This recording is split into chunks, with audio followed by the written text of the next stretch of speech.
How's it going, YouTube? James here at EADC again, video number 2. A couple of quick things to go through. I've just upgraded my mic. I hope you can hear it a little bit better.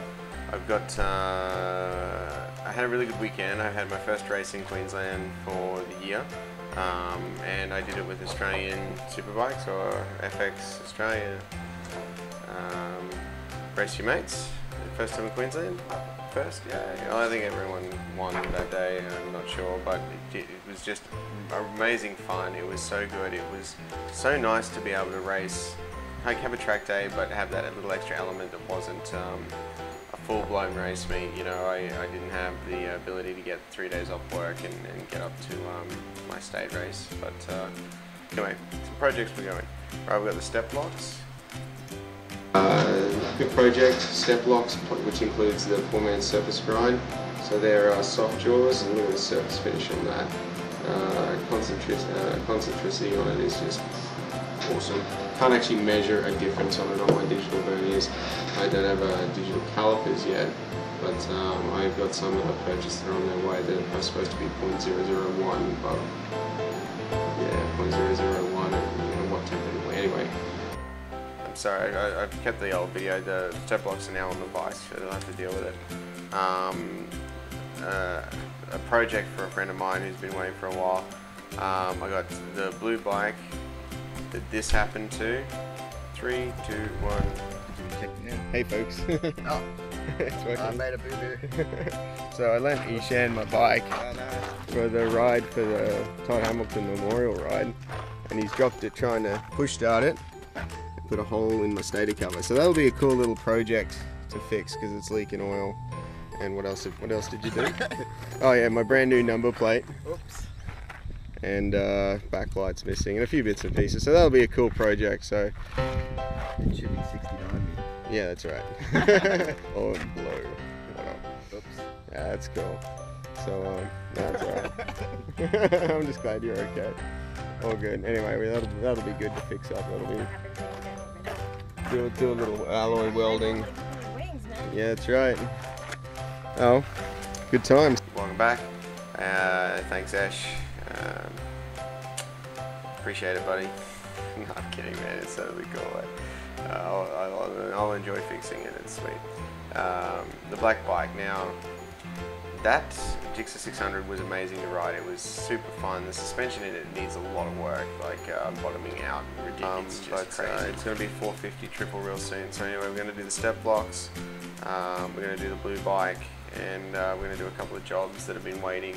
So here we go. So see you in the shop. All right. So just about to machine this first step jaw.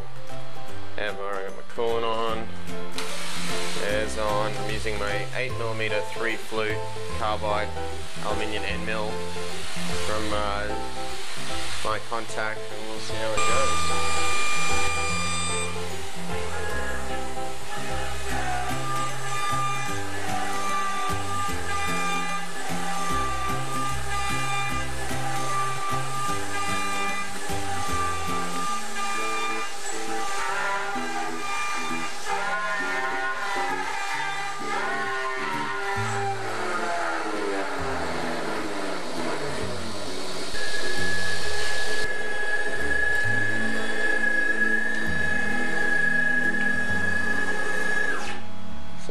Knock that off, and so moment of truth with this 3 flute 8mm end mill. Now I'm absolutely convinced that 8mm with a 3 flute design in aluminium, this is 6061, it works in 7075 the same.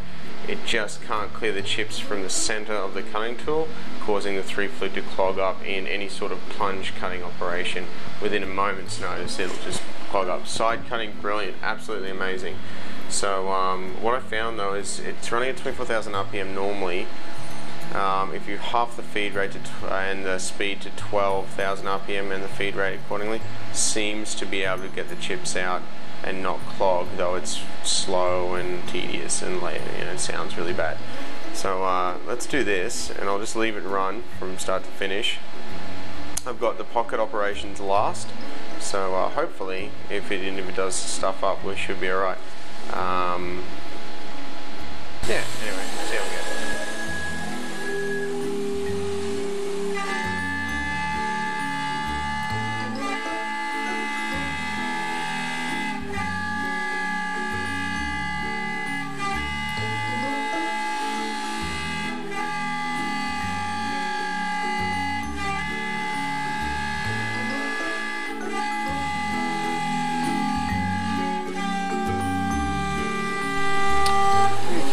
YouTube and people, here is my machine step jaw, straight out of the vise, out of the machine. I have to finish these holes here at the back, which is just drill through.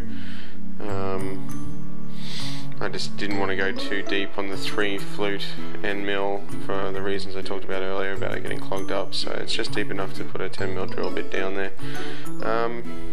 I'm going to polish this and I'm going to show you how a poor man's surface grinder, so to speak, and I know you're going to say that's not a surface grinder and there's going to be people all over YouTube whinging like little girls, and that's okay, but this is how it's been done for race car engines, bike engines, from before I was born. You get a big thick sheet of glass, you put it on the towel, it's pretty easy, and you rub it back and forward. Now glass sheets are made really, really flat, super flat. The thicker the better for rigidity, obviously. So what the trick is here is you get a razor blade and you just clean the glass plate, so you just scrape it off. Doing some scraping, yeah, I know what you're saying about the scraping, shut your face about scraping. I know it's not scraping, but for this intents and purposes, we're scraping, yay. So you see all that stuff? Anything like that's got to come off. Cool. And we have to have a towel under it because it gets rid of all the impurities, the imperfections underneath the glass plate. Cool.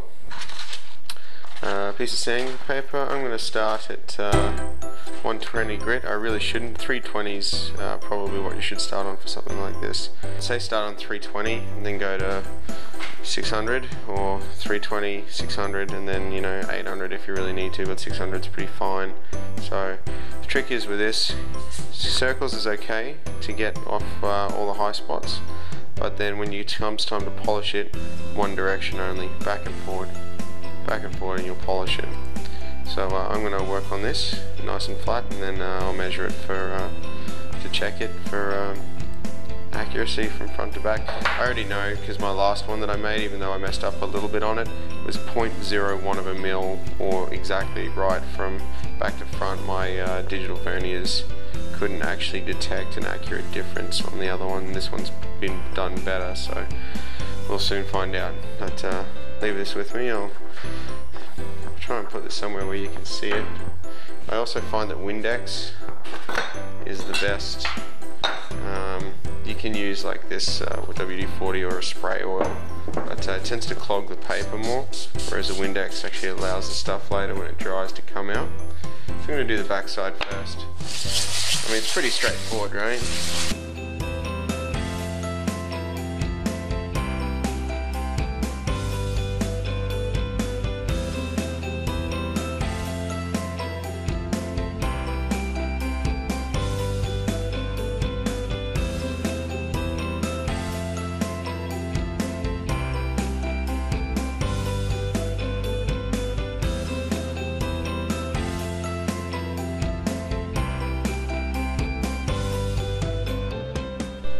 Okay, so I just wanted to show you guys this now. It's after an 800 grit rub down, and how pretty is that? Like, I mean, the milled surface is good, like it's really good. In fact, I probably wouldn't really care unless I wanted to show you guys this, but I'm just going to put all my dirty handprints on my polished piece. But so that's the back side. Polish it. That's 120 grit, so even the 120 grit looks really good, but 800 looks even better. I probably wouldn't bother with 800 again. The 120 looks really good, but even the milled surface, geez, that's good. That's so good. That's that 3 flute 8 mil, but a 10 mil would probably be better. I do have one, but I got to cut it down to size, which will be loud, and it's carbide, and I'll do it tomorrow. Anyway, that's my new step block. How good is it? Righto. And I'll chuck this one back in there like that. Give it a little jiggle. 17.54. So let's just have a look at that. 17.54. Alright. Take that one out. Pop it in there. About the same distance. Give it a little jiggle. Oh, look at that, 17.54. Now that's remarkably good, but you know, that's also because of the glass. Like, the glass is phenomenally flat, and a good polish down will get that to within 0.01 of a mil. Now, if that's not good enough, and that still says it's exact, and if that's not good enough, then have to set your mum's probably not good enough. So I'm going to drill those holes and chuck that on. Can't wait, actually. That'll be good to have a little step block. It's a shame about the other one, but c'est la vie, bitches.